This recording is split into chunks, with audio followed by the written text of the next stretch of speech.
واقعا چرا اون کلمه رو گفتم؟ چند روز پیش داشتم با دوستم صحبت میکردم، بعد حرف زدیم و کلی خندیدیم و تموم شد رفت. بعد از صحبتمون اومدم داشتم فکر میکردم که من یه کلمه رو گفتم توی این جملاتم وقتی داشتم با دوستم حرف میزدم که هی حس بدی داشتم نسبت بهش، با اینکه تمام شده بود رفته بودا، نیم ساعت قبل ما حرف زده بودیم، ولی همچنان حتی تا 1-2 ساعت بعدش این فکره توی ذهنم بودش که سر چرا همچین کلمه ای رو تو گفتی توی حرفات، با اینکه هیچ کس هیچ ناراحت اصلا نشد، هیچ مشکلی پیش نیومده بودش، هیچ اتفاقی نیفتاد، اصلا کلمه بد آنچنانی نبود، چیزی نشده بود. فقط این که من هی نشخوار ذهنی میکردم که سر این کلام تو نبود، این کلمه ای که تو گفتی برای تو نبوده، شاید خیلی ازش استفاده کنن ولی برای تو نبود. و من هی شروع کردم کنکاش کردن که خب این کلمه از کجا اومد. به هر حال توی ناخودآگاه هم بوده که اومده سر زبونم دیگه.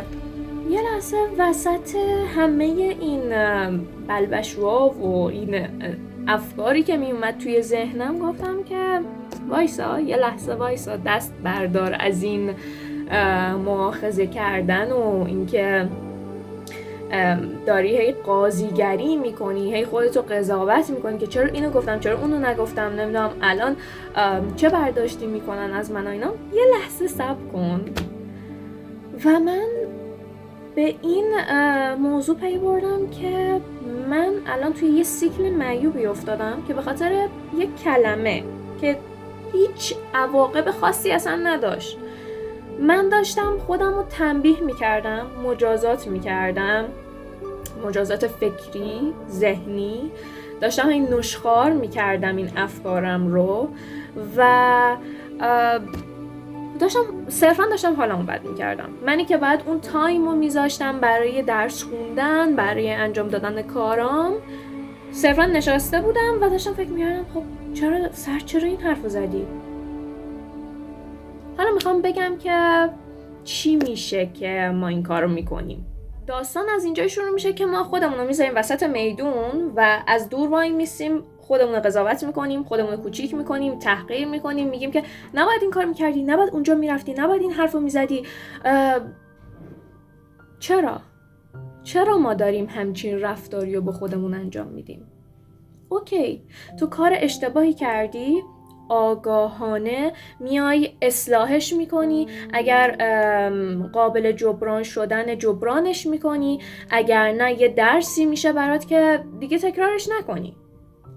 اما بحث اینجاست که ما خودمون و شخصیتمون و اصالتمون و روحمون رو میبریم زیر سوال کاملا. خودمون با خودمون این کار رو میکنیم و اینو بدون که قضاوت کردن خودمون یه جور سرزنش دائمیه.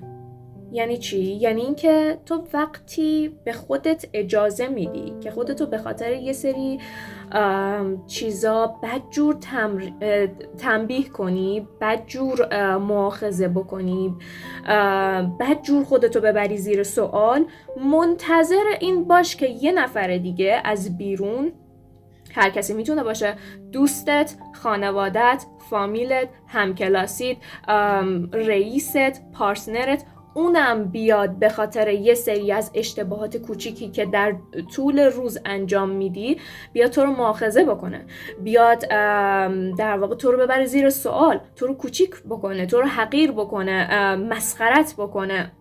منتظرش باش. تو وقتی داری خودتو اینطوری میبری زیر سوال، وقتی خودت داری اینطوری خودتو تنبیه میکنی، سرزنش میکنی، داری به این جهان، به این یونیورس میگه آقا من مستحق اینم که وقتی یه کار اشتباهی انجام میدم بد جور کوبیده بشم، بد جور سرزنش بشم، بد جور شخصیتم، هویتم بره زیر سوال. تو داری همچین فرکانسی میفرستی، خب قطعاً این بر میگرده به خودت از جانب دیگران، از جانب خانواده، از جانب دوست، از جانب پارتنر.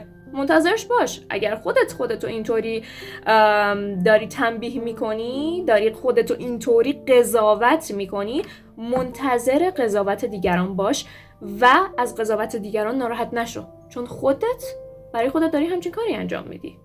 حالا ارتباط قضاوت کردن خودمون با قضاوت کردن بقیه چیه؟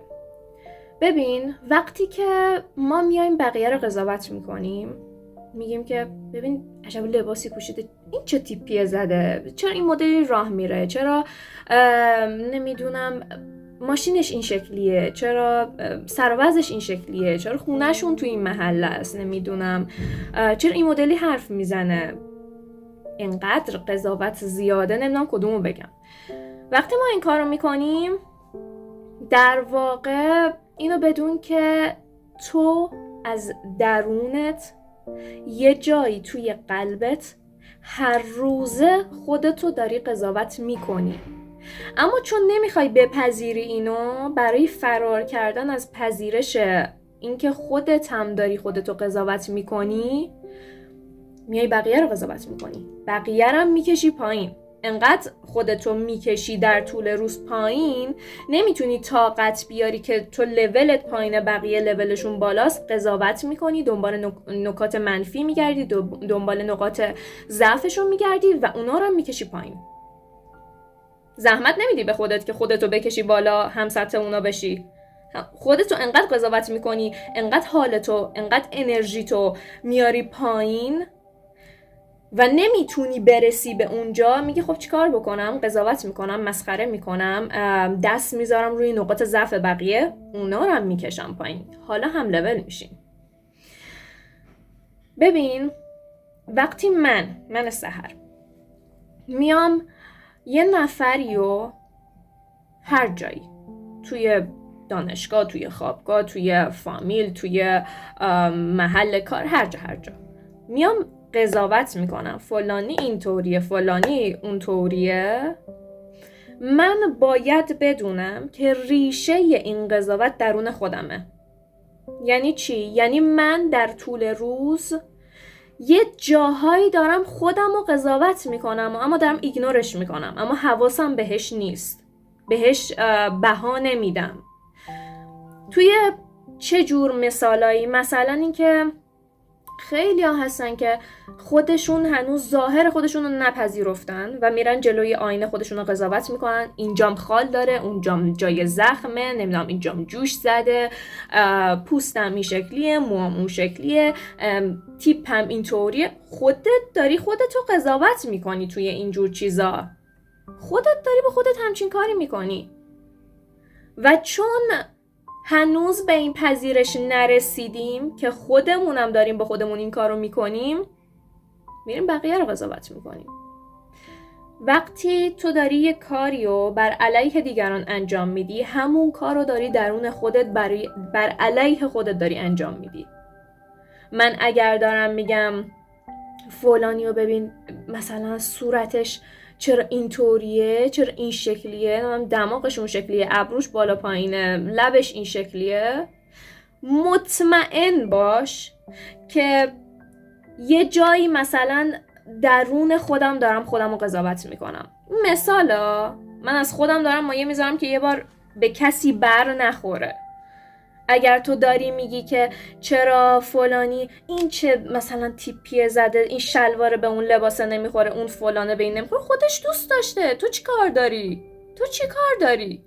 و اینو بدون تو هم درون خودت، توی خونه خودت، جلوی آینه یه جاهایی داری خودتو قضاوت میکنی، توی ظاهرت، توی هیکلت، توی اندامت، توی صورتت، توی وضعیت مالی و اقتصادی، توی وضعیت روابطت، هر چیزی. ارتباط قضاوت دیگران و قضاوت خودمون یه ارتباط مستقیمه.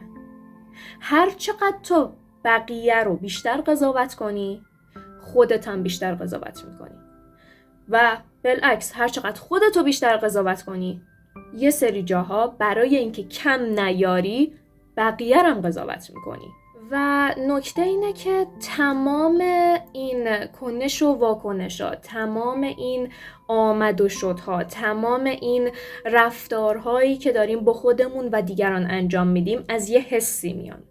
یه حسی درونمون ایجاب میکنه که من بیام الان همچین ریاکشنی بدم، همچین واکنشی نشون بدم. و یکی از حسایی که میتونه باعث قضاوت بشه از نظر من حس کنترل و برتر طلبیه. وقتی ما پیش خودمون امنیت نداریم، اعتبار نداریم، خودمونو با ارزش نمیدونیم، پیش خودمون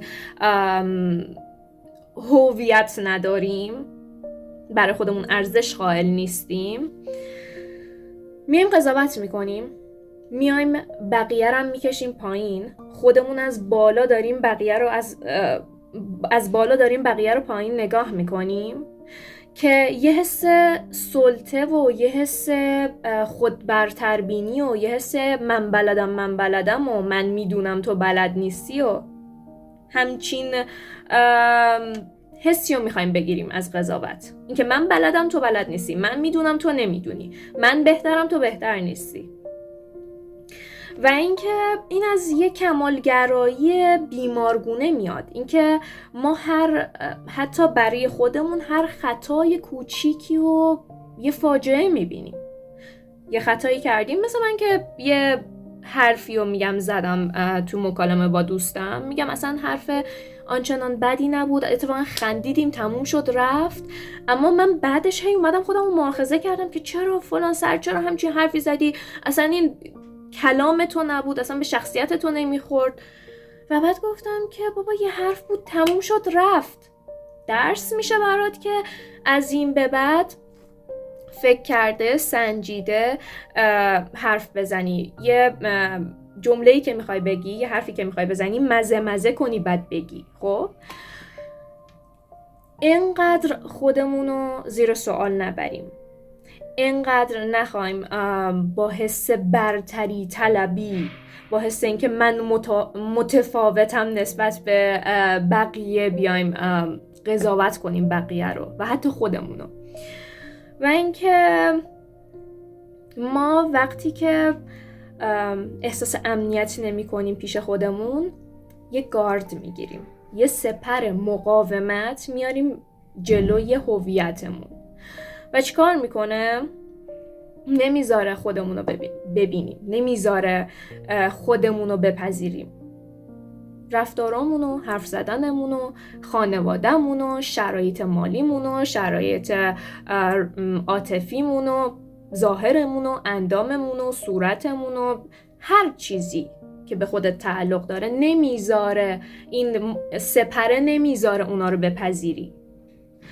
و راه حل اینه که خودت این سپره رو بندازی، این تموم بکنی این مکانیزم دفاعی قضاوتو.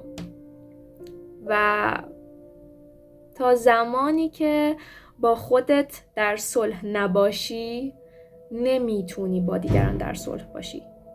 تا زمانی که خودتو نپذیری، نمیتونی توقع داشته باشی که بقیه هم تو رو بپذیرن. تا زمانی که خودتو دوست نداشته باشی، نمیتونی انتظار داشته باشی که بقیه هم دوستت داشته باشن.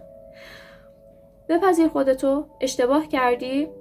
بپذیر، آگاهانه بپذیر. انقدر بهانه نیار که نه اینطوری شد، من این حرفو زدم، نه عصبانی بودم، فلان شد. هزار جور اما و شاید و اگر و بهونه میاریم که توجیه بکنیم کارمونو. نه، بپذیر که آقا من خطا کردم، یه رفتار اشتباه داشتم، یه حرف اشتباه زدم، یه جای اشتباهی رفتم، بی احترامی کردم، هر چیزی. بپذیر، اصلاحش کن، جبرانش کن. اگر اصلاح شدنی و جبران شدنی نیست، حداقل درس بگیر ازش که برای بار دوم تکرار نشه. همین. خلاصه که خودتو دوست داشته باش، خودتو بپذیر، خودتو سرزنش نکن، هیچ وقت خودتو زیر سوال نبر و خودتو تنبیه نکن به هیچ عنوان، خودتو سرزنش نکن به هیچ عنوان. و همین دیگه.